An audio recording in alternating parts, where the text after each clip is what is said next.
Résumé de la fortune des Rogons d'Émile Zola. La fortune des Rogons, publié en 1871, est le premier volume de la grande fresque romanesque Les Rougon-Macquart, dans laquelle Émile Zola étudie les effets de l'hérédité et du milieu social sous le Second Empire. L'intrigue se déroule à Plassans, une ville fictive du sud de la France, au moment du coup d'État de Louis-Napoléon Bonaparte en 1851.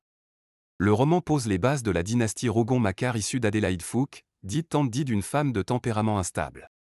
Elle a un fils légitime, Pierre Rougon, avec son mari Rougon, et deux enfants illégitimes, Antoine Macquart et Ursule, avec son amant Macquart. Ces trois branches de la famille vont symboliser différentes trajectoires sociales et psychologiques. Le roman oppose deux mouvements, l'ambition sans scrupule des Rougon, notamment de Pierre et de sa femme Félicité, qui cherchent à profiter du changement politique pour obtenir fortune et pouvoir, et l'idéalisme tragique de Silver, petit-fils d'Adélaïde par Ursule et de sa bien-aimée Miette, deux jeunes républicains sincères et dévoués.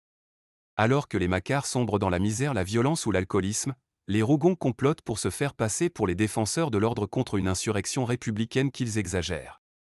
Ils trahissent même leurs propres proches pour asseoir leur position sociale. En parallèle, Silver et Miette participent à une marche républicaine qui sera violemment réprimée. Silver est arrêté et exécuté sans procès, devenant un symbole de l'échec de l'idéal révolutionnaire face au cynisme politique. Avec la fortune des Rougon, Zola inaugure une saga réaliste et scientifique, où chaque personnage illustre les lois de l'hérédité et les effets du contexte social.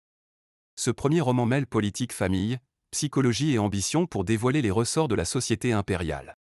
C'est à la fois une chronique de la province française et une dénonciation de la manipulation politique au service des intérêts personnels.